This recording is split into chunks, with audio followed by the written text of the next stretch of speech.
భారత రాజ్యాంగం భారత రాజ్యాంగం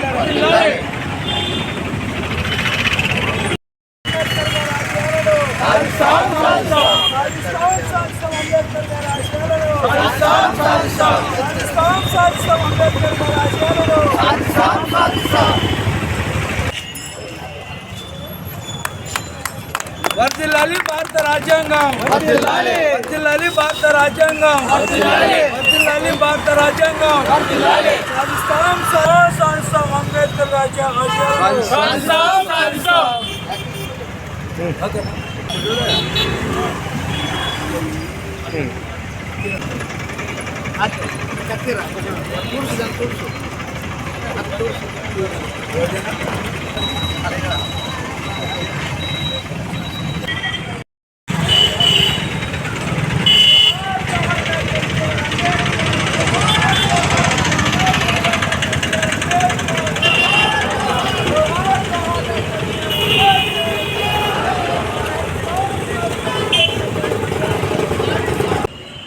ప్రపంచ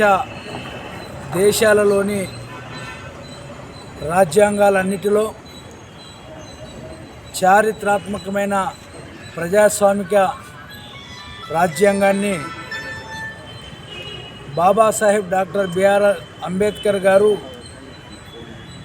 ఈ భారతదేశ ప్రజలకు అందించడం నిజంగా అది అంబేద్కర్ గారు పెట్టిన భిక్ష అని చెప్పి ఈ సందర్భంగా గుర్తు చేస్తూ ఉన్నాం. భారతదేశానికి స్వాతంత్రం వచ్చిన తర్వాత సుపరిపాలన కోసం,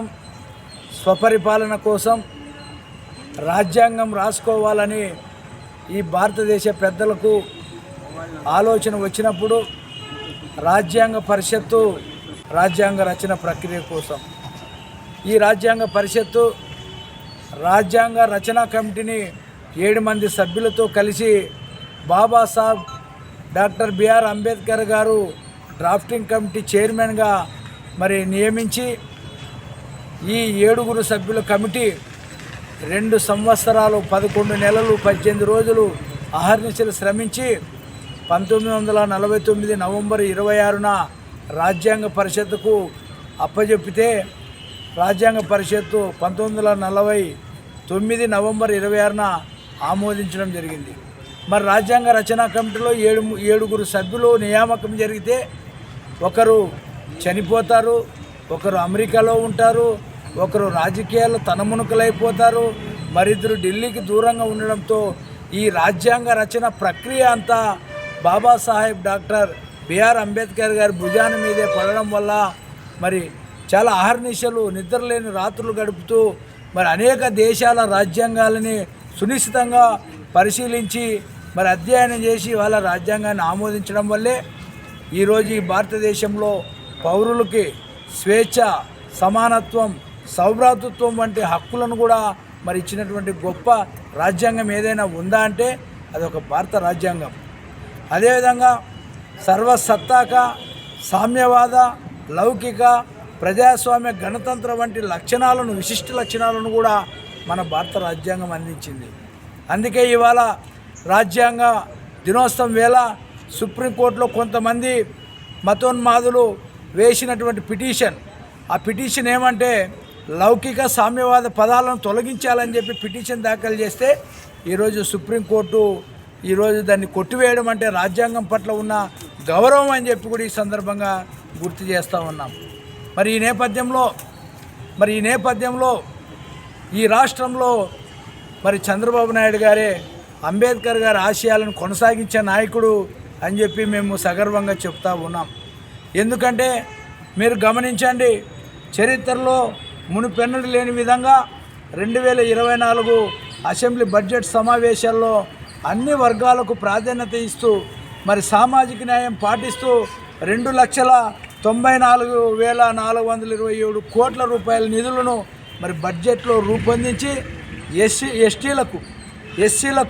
ప్రాధాన్యత ఇచ్చారు. ఎస్సీల సంక్షేమానికి 18,497 కోట్లు, ఎస్టీల సంక్షేమానికి మరి 7,557 కోట్లు కేటాయించి దళిత గిరిజనుల బాంధవుడయ్యారు. ఈరోజు 75వ రాజ్యాంగ దినోత్సవాన్ని డైమండ్ జూబ్లీ సెలబ్రేషన్స్ను మరి అన్ని కార్యాలయాల్లో పాఠశాలలో జరపాలని చెప్పి చంద్రబాబు నాయుడు గారు ప్రత్యేకంగా ఆదేశాలు మరి ఈరోజు ఇచ్చారంటే నిజంగా అంబేద్కర్ గారు రాసిన రాజ్యాంగం పట్ల చంద్రబాబు గారికి ఉన్న గౌరవం అని చెప్పి కూడా ఈ సందర్భంగా గుర్తు చేస్తూ ఉన్నాం. మరి ఈరోజు మహనీయుల పేరుతో సంక్షేమ పథకాలు పెట్టి మరి ఈరోజు శ్రీకారం చుట్టి మరి దళిత జాతుల కోసం మరి జస్టిస్ పున్నయ్య కమిషన్ నియమించి కూడా 42 సిఫారసులను అమలు చేసిన చరిత్ర చంద్రబాబు నాయుడుకు ఉంది. ఈ నేపథ్యంలో మరి బాబాసాహెబ్ అంబేద్కర్ ఆశయాలను కొనసాగించే నాయకుడు ఎవరైనా ఉన్నారు అంటే అదొక చంద్రబాబు నాయుడు గారే అని చెప్పి తెలియజేస్తూ ఈ రాష్ట్ర ప్రజలు మరి అందరూ అన్ని వర్గాలు ప్రతి పౌరుడు రాజ్యాంగాన్ని చదవాలి, రాజ్యాంగాన్ని అనుసరించాలి, రాజ్యాంగాన్ని కాపాడుకోవాలి, రాజ్యాంగాన్ని పరిరక్షించుకోవాలని కోరుకుంటూ మరి ఈ భారతదేశ ప్రజలందరికీ 75వ రాజ్యాంగ దినోత్సవ శుభాకాంక్షలు తెలియజేస్తూ ఈరోజు దాన్ని పురస్కరించుకొని మరి ఈరోజు సంబరాలు జరుపుకుంటూనే బాణసంచ పేల్చి కేక్ కట్ చేసుకోవడం కూడా జరిగిందని చెప్పి తెలియజేస్తున్నాను.